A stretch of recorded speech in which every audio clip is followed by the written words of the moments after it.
Well, good morning, good afternoon, good evening, wherever you are in the world. I am Dr. Patience Jackson Rose, and this is Co-working Live with Red Worldwide. And we are excited that you're here with us. We are so excited to bring this to you weekly. We have something different every single day of the week, Monday through Friday. And so we wanted to be able to help you during your week, have something that is going to be consistent, that will assist you in every area of your life and business. And so we are excited today because it's Wellness Wednesday once again. And on Wellness Wednesday, we concentrate on how do we keep ourselves well so that we can do business well. This is very, very important because if there's no you, there's no business. So we've got to make sure that we're doing what we need to do to strategize and prioritize our health and well-being. Now, of course, I am in studio having my wonderful, wonderful mint tea this morning with almond milk, and I am just so excited because it is amazing, and the flavors are good. And of course, I'm also excited because we have some wonderful aromatherapy going on because of the type of tea that it is. The mint is amazing. But I will say this to you, that there are things that you need to be thinking about that will help you to prioritize your wealth, and well-being. And when I'm saying wealth, I'm saying health is wealth. Okay. So when you are prioritizing your health, you want to be thinking about stress busting, because we have come to understand, there's lots of science to support it. The research is, deafening when it comes to the area of what stress can do to the body. And we know that stress creates the kind of environment inside of us that makes our bodies susceptible to diseases and disorders. And so we have this thought process about disease. We believe that disease really is dis-ease. The body is trying to get rid of things that it should not actually have, as a part of its ecosystem. And so in doing so, it's separating itself. And while it's separating itself, there are certain things that causes distractions and all kinds of issues, headaches, and just areas of brain fog and all types of stuff that makes it difficult for you to really work well. And so we're going to talk about some tools today for stress busting. So Javon, can you share my slides, please? And shout out again to Lux Vision Studios for just being here with us and, helping us through our amazing process of creating, a co-working that people can actually enjoy. And so this is a part of the process. We have so many people that are, a part of this process to make it what it is. Some people in the background, some people that help to get things together beforehand. But then for the most part, we have a small team, but the team is working. Okay. And we're just excited about that. We have a couple of people that are in studio, and we want to give a shout out to Kevin Janeway and to Deborah Sabino, who are over there in Zoom. And they ride with us every single day. At some point during the day, we are here on co-working, and we're excited to have them. This particular episode, though, is really going to explore 4 powerful tools. Some of them we have kind of, talked about in detail, but now we're going to put them all together, and talk about them as a set of tools for stress management. We have 5 that we utilize when I'm in my practice, but we're going to talk about 4 of those today. And of course, there are other tools that you can use, but these 4, we have time in the testing phase, and we've used them ourselves. We've also used them with our clients, and we've used them at Red Worldwide and in our offices in Texas and also in California. And so I want to just share that, when we're approaching the concept of busting up stressful, negative stress, stressful activities, stressful mindsets, stressful environments, we come direct. Okay. We're coming for all things that could create an environment that makes it difficult for you to do business well. And so I just want to, just kind of put it out there that the methods that we have, they're unique.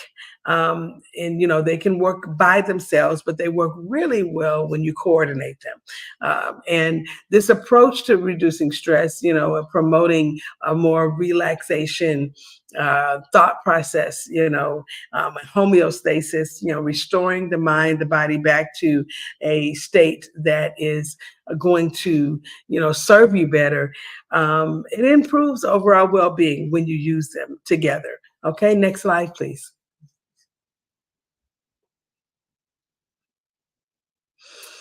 Okay, so our first tool that we're going to talk about today is journaling. I have had the opportunity to write a few books, and in one of my books, I talk about the concept of prayer-filled journaling and the concepts of how journaling can really assist. And so just in case people are interested in where to get that book, it's one of the only books that I have that's on Amazon. My other books are available in other platforms, but for the most part, we don't really use Amazon as a platform for most of our books. We have our own bookstore, and you can find my books that I've written in the bookstore at patiencerose.com/books. And that's with an S, plural. You can go ahead and go there and preview books. And if you're interested in anything we have, and you, for whatever reason, don't have funds to purchase, please reach out to us, because we make that a non-issue.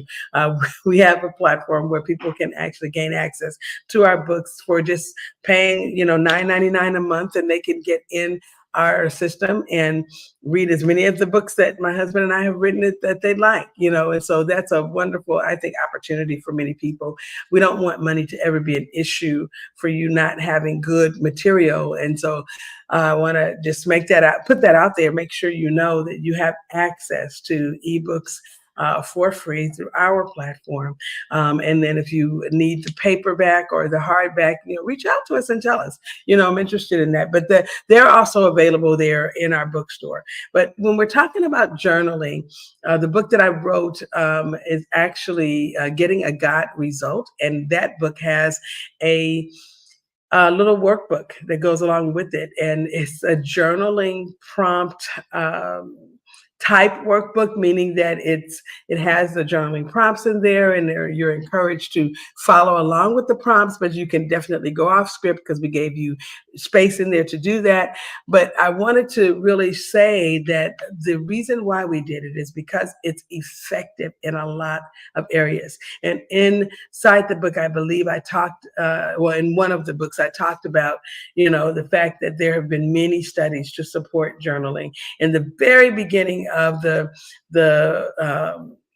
journaling book, the Getting a God Result um, book, I talk very clearly about these different case studies that have been done with regards to journaling. It has a long history, and it dates back to the ancient civilizations. It's been used for self-reflection, emotional processing, and spiritual exploration. I believe that Kevin Janeway has talked a couple times, who's on the line, about journaling in uh, the sessions that he's done with us. And I know that when we've been in Zoom sessions where we talked on Wellness Wednesdays before, I've had Crystal, who's not on the line with us today, but Crystal Morgan, soon to be Crystal Morgan Holloway, yay, talking to us about, the powerful process of journaling. And so I want you to think about the fact that it's effective. There are many studies that have shown that journaling can reduce stress, improve mood, and enhance your cognitive function. It allows individuals to process thoughts and emotions and gain clarity and develop self-awareness. And we've seen it effective for reducing the effects of post-traumatic stress disorder, people who have been diagnosed with, early onset dementia or Alzheimer's.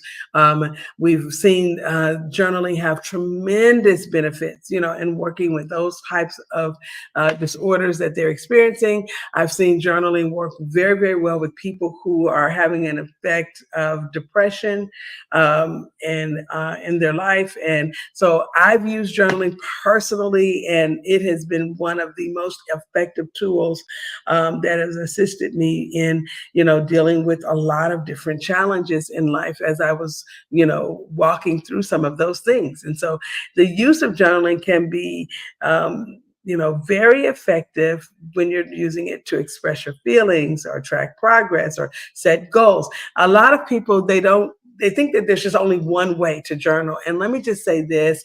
I talked a lot about some of the very, very great, minds of our times and how they used journaling to write down their ideas, to flesh out their ideas, to even look at the progress that has been made with their ideas, bring products to market, discuss in their journal with themselves you know, how the product was going to actually come about, having discussions with God, okay, in their journaling, hey, this is what I'm experiencing, need a little help here, okay. I mean, I'm just saying there are so many different methods, but there's reflective writing, gratitude lists, and dream journaling. And those are three of my top journal methods that I look at, and I'm just saying, create your own, whatever, you feel like really is going to work for you, because you don't have to land there, just start, okay? And what will happen is it will grow, over time. I really started my journaling process as an adult by drawing. I would draw things, I would draw out my ideas, I'd make these different diagrams, I'd put things all over my journal, all kinds of coloring methods that I would, color code things so that I would have, a way of reminding myself about different things. And even as I've been in school, my school journey, I can tell you I have had more success with my classes when I journal alongside of the work that I'm doing. I mean, I'm pulling out the syllabus and I'm going, writing on top of the syllabus. I write on top of my instructor's slides if they give me access to the slides. I write all on top of the slides and I pull it into my notebook that I have in Google. I use Google's Notebook LM, online for, keeping up with my school notes and writing my, ideas on top of those things in the school notes. When I write in my tablet, it actually puts it into a text file. But I also use Note Shelf. Now I'm sharing this because I think you need to understand, that you have options. You don't have to use just one way. Yes, I do have paper journals, and I've got some very nice, journals that people have gifted me over the years. When I was on my 5-year sabbatical, I had tons of journals, that I had different types, different colors. I, had some of the journals were in different colors because my dream journal was one color, and so I could easily grab it and, begin to, journal what I had dreamt. My spiritual journal was black, then I had another journal that was red. And so those journals, actually gave me room to kind of stretch out and not feel like I had to cram everything in one space. I'm one that likes a lot of space, and, I need the room to be able to flesh out ideas. But on my tablet, I use Note Shelf 3. That is my absolute favorite tool for journaling, and I use it almost every day, if not 3, 4, 5 times a day. I keep up with even though I have a regular calendar, I keep up with my calendar inside of my tablet. And you can get a free version of, if you're in the Apple ecosystem, Notes is free. And I've used Notes for journaling, and I still do. I journal there, but I journal differently in Notes than I do in Note Shelf.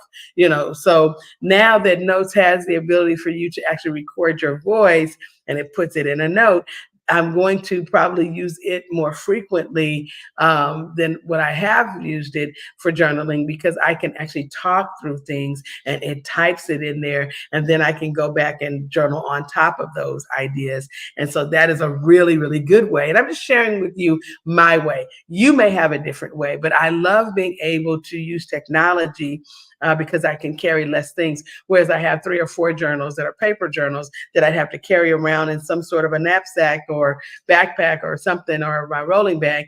I can have one tablet, okay, just one.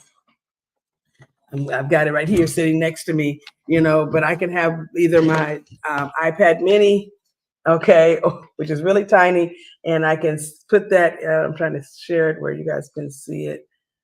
Let's see there. There we go. Okay, no, maybe not. Okay, but oh, it's my because my camera is doing something interesting. I apologize for that. But let's see if we can fix it. Okay. Okay. Well, we'll come back to it in a minute. No, it's okay. Ryan, let's go full slide, please. Just show the slides because at this point, no, the slide, not me. I'm so glad that I have a technician available because I tell you this would be a quite an interesting thing. But yeah, so um, having the ability to, use journaling in a tablet does make a lot of sense. And, being able to have that smaller tablet with me all the time is very, very effective. Okay, so let's talk about mindful meditation. Mindful meditation is really, really something that I have long enjoyed. I mean, for a long time. The history of this particular tool is really interesting because it has ancient roots in various cultures. I don't know of any type of ancient culture where meditation or a type of meditation has not been a part. And I've done a lot of study. I've had class after class after class because I have a lot of certifications in the areas of health and wellness and alternative practices, especially. And I tell you, we have seen in hospitals where meditation has been used. We've seen it in spiritual traditions, and we've seen it in cultural traditions where people are able to take this constant, focused state and being in the moment and they are able to cultivate awareness through the breathing techniques, whether they're using long breaths or alternate breathing. There's so many ways that you can use meditation. And in another session, we're going to actually break down, some of the ways of meditation is used effectively. Not necessarily will we go through any of the spiritual activities that kind of go along with it, but we just want to, show you, how you could use meditation and what it could do for you, which is amazing. And so it's very effective. It's been shown to reduce stress, improve focus, enhance emotional regulation, promote relaxation, and it can be practiced, right alongside of the breathing activities. You can practice mindful techniques, which are really effective in helping you to center yourself and to continuously think and focus in, so that you can be more effective at the things that you're doing. You can incorporate it into your daily life. You can put it into small chunks. I created an app, and me, I'm always creating something. And so those of you who know me, you know that to be the case. When I find a problem, I make a solution. And so we have, an app called Mind Aptory. And in that app, we have meditation techniques and breathing techniques in there, and so we want to make that available to you if you're interested in having it. Send us a message. You can send us an email, admin@redworldwide.org, or you can go onto any one of our sites. If you feel like you need to have an appointment, you can go to scheduleme.red, and we can kind of walk through some of these tools and we can make them available to you, give you a 15, 20-minute appointment to walk through how you can use the tools to help you better, kind of focus. But yes, in Mind Aptory, we actually have all of these tools that we're talking about available to you in that particular app. Okay, next slide, please.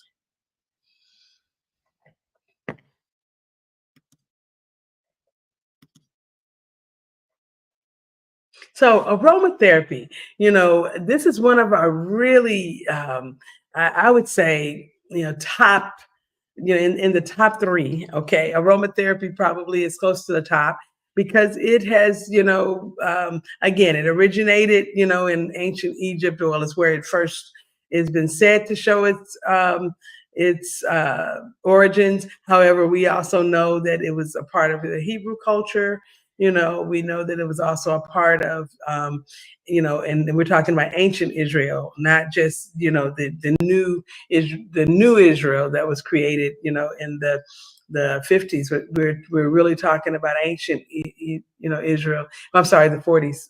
I said 50s, but the 40s. But the um, the ancient societies used a method of steam distilling, is what we call it now, but they had another method of actually producing oil from plants um, and seeds. And it's just been amazing to see how their apothecary and um, the way that their apothecaries were able to get the oils out of the plants and use them at that time. And now we have more technology and we're able to effectively do the same thing, but it really is an extremely good way of changing mood. And so essential oils can influence mood, they can reduce stress, they can improve sleep.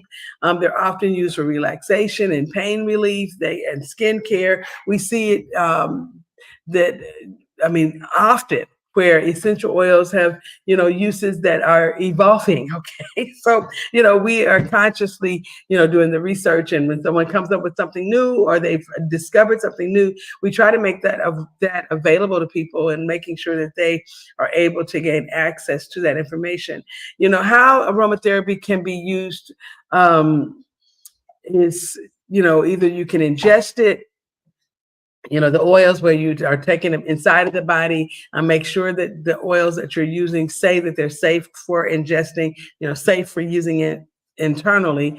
But they also can be used topically, okay, by just applying them, on your body. You can use them, inside of bath water or inside of other hot water that actually helps to open up their benefits even more. And you could also just diffuse them into the air, which gives you an opportunity to get them again inside of the body, but through the inhaling of the oils. And just make sure you're using a high quality oil, an oil where they're, sourcing them sustainably, and these things are really, really important. We tend to use a few different and promote a few different oils. I love the Young Living oils. I also love the oils by Dr. Axe and Jordan Rubin. Ancient Nutritionals, I believe, is their. It comes from that particular brand. But I also love the oils that we have found on Nature's Pathway. Those oils are pretty good, and so. If you are able to gain access, to a highly, or high quality steam distilled oils, I would say go down that road, okay? Because, that does really help. Essential oils are potent and they should be used cautiously.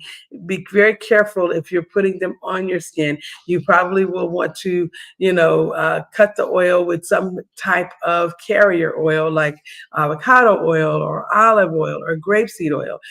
Those are really, really good. And so, I think you need to go back a couple of slides, please. Thank you. So we want to make sure that, when we're using the oils, that we're using them safely, and avoiding contact with any mucous membranes, your eyes. I've had the express privilege of getting peppermint on my hands, and in doing so, I got them in my eyes.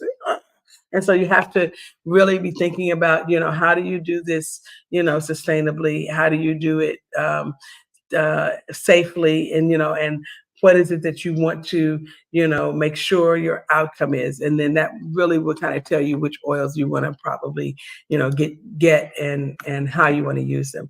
Okay, let's move on to sound therapy. I really, really love sound therapy. Next slide, Gerard. Because with sound therapy there's so many benefits of sound therapy, and being able to understand how it works. It goes beyond the it just crosses over the brain barrier, into a place inside the body where it has an effect, and the body doesn't have to think about the sounds. The body doesn't have to dissect the sounds. The body is just affected by the sounds, and it's amazing. So we're going to talk a little bit about frequencies, um, and we know that frequencies have been used in ancient healing traditions. I mean, again, in all of the ancient cultures, you will find frequencies used in some of the native or indigenous peoples. They've used the frequencies. We've seen it used in ancient Israel, and a lot of the ancient cultures, have been very effective in using these sounds, and to promote relaxation, to reduce anxiety, to improve sleep, to regulate body temperatures, body to regulate even other types of issues inside of the body, blood pressure, heart rate. It's amazing what sound can do.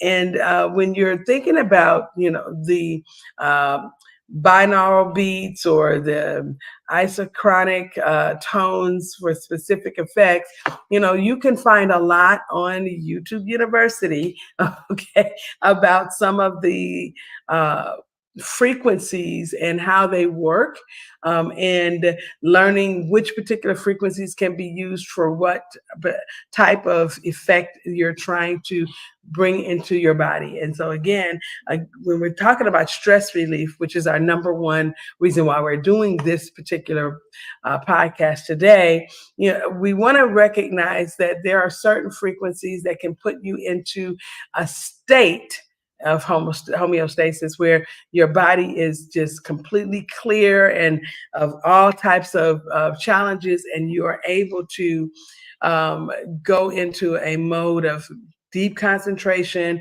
improve the productivity levels, because of the fact that you're into this deep state of of production. But I've also seen some of the frequencies enhance your ability to become more creative, and so I do encourage you to do your own research in this area, because I think that you'll find a lot of really good material that will help you to start your own journey of using the frequencies, and playing the frequencies in the background, even increasing your ability to just calm yourself to a level of where you're able to be more functional in the midst of challenges, so check that out. Okay. Nature sounds, another really good ancient calming technique.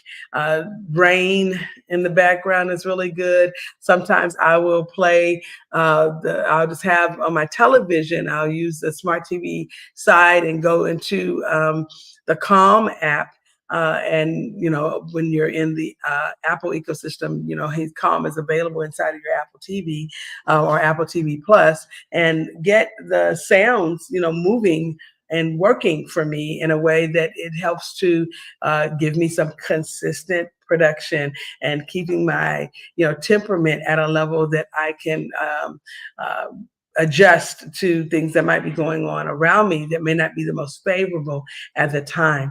It reduces stress, improves focus, and promotes sleep. You can listen to recordings of ocean waves, or forest sounds, and get different types of effects on the body than when you're doing the rain, or you can also listen to the effects of rushing water, or rushing wind. Those also can have a certain type of effect on the body. So thinking about how you use sound therapy, what your end game is, again, YouTube University is really, really good at providing you a starting point.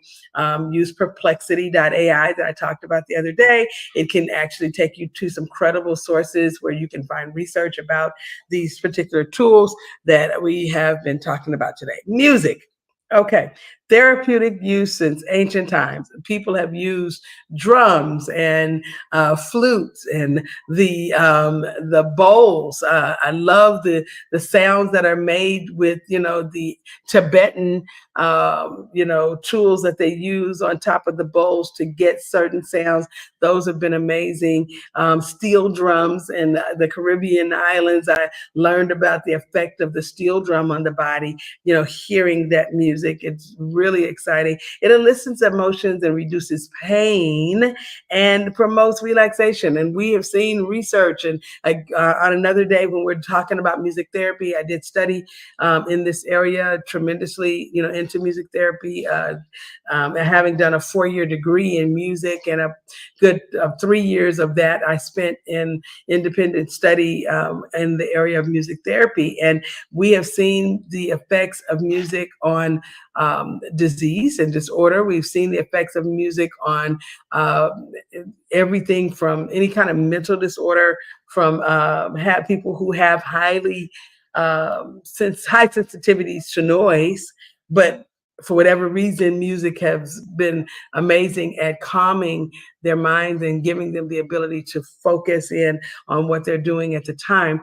To people who have had cancer and having had cancer diagnoses, and watching music help their bodies to the immune system to do its work better. And so there's lots of studies. I don't want to go into making claims or anything like that. I want you to do your own research, but there's lots of study to show that listening to calming melodies, classical music, nature inspired music, other types of sounds that are musical, have had tremendous effects on the body. Next slide, please. Okay, so let's combine the tools. Next slide. Let's combine the tools for maximum stress release. Okay, so journaling, you can actually journal before your prayer time, before your meditation time, and it helps the process of having your thoughts come and your emotions really getting into this flat state, okay, where you have more control over them and they're not taking over, and going rogue on you. You also can, have the ability for the body to have a deeper experience in your meditation and prayer time, more relaxation. I've, tried this method of where I've journaled after and I've journaled before. And I tend to think that, there are many, many times where journaling before, like late at night before I have my evening time of prayer, gives me the ability to center my thoughts from the day, just even, track the progress of the day, things that happened that worked well, things that did not work well. And then going into prayer, has been very effective in helping me to, have a more focused time in prayer, and my mind is not wandering thinking about all of these other things that have happened. I've already put those things to bed and to rest. They're already down on paper, and now I can go in to a place of just a mindful meditation and prayer, and centering the mind to really do some things that are more effective. And the other thing that I found is that even in the morning, when I start my day, so there have been times where before I pray, because of the having the ability to dream, I dream a lot, and some things will be on my mind before I start my prayer time. And so I will start with my tablet, not necessarily plugged in, because I don't like the frequencies of the adapter in my room when we're sleeping, but I'll have the tablet there and off, and when I get up, I'll write down things that may have come to me, as I was sleeping, or right after, I've had really good night's sleep. A lot of times I'll have some extremely creative thoughts that come like in a flushed run of thoughts right when I'm just waking up. And so I need to get that out and on paper, and I'll, get that into a more organized fashion, inside of my journal before going into my, my morning prayer time. So I just, That's my method. It may not be your method, but I found it to be successful. And you might want to take a look at, it is a way to, get your thoughts, completely out, and then opening up the space of having a more effective meditation and prayer time, because now your mind is clear. Everything is not, just all up there moving around like it sometimes will do. Okay. When you are just waking up or when you've had a full day of activity. Okay. And then your meditation, with the using music alongside of meditation is in a very effective way of bringing yourself into a calm state where you can, really meditate. I use music in my prayer time all the time.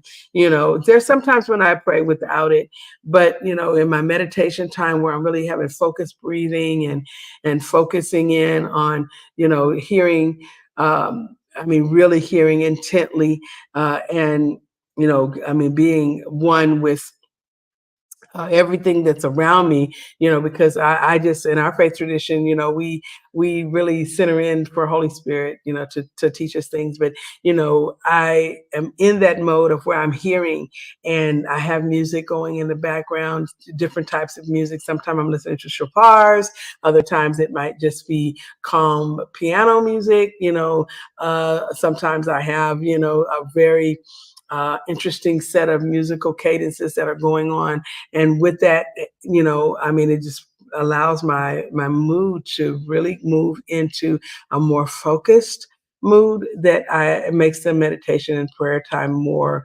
meaningful and more effective.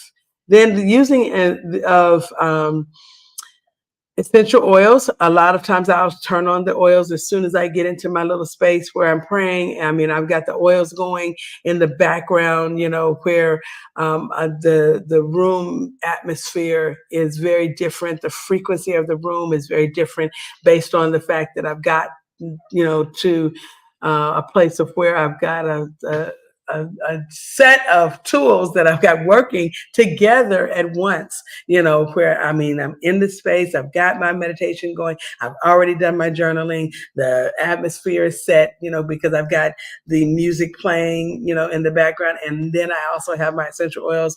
By the time I finish this little, 15, 20, 30 minutes, sometimes an hour, I am in a totally different space and I'm very productive in my day, which means that I've got to get up earlier to make that happen. Okay. Just say when you are a person that, you are not trying to limit the effectiveness or the efficacy of the experience in your relaxation time, your prayer time, your meditation time, you need to have time to make that happen. So if you're getting up 15 minutes before your time of your getting to your routine of getting ready for work or whatever, it's not probably going to give you enough time. You got to really think about, okay, this is a part of self-care. How do I prioritize me and make sure that I have the time necessary for this experience to be what it's supposed to be for me? And so that's going to be very, very important.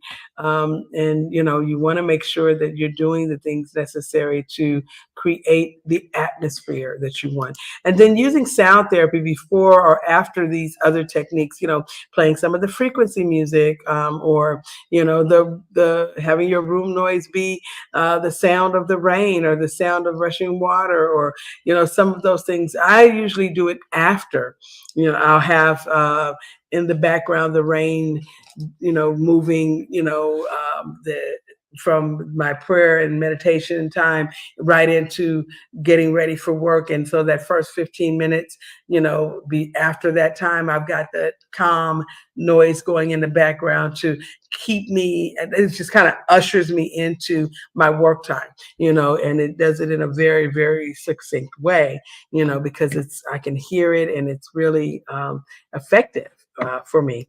Okay, so let's look at the next slide, please. I really want to talk about how do you implement this in your daily routine. So you could really create a routine, with this, and I want you to look at what you can do. Just three top things that you can do. Next slide, please.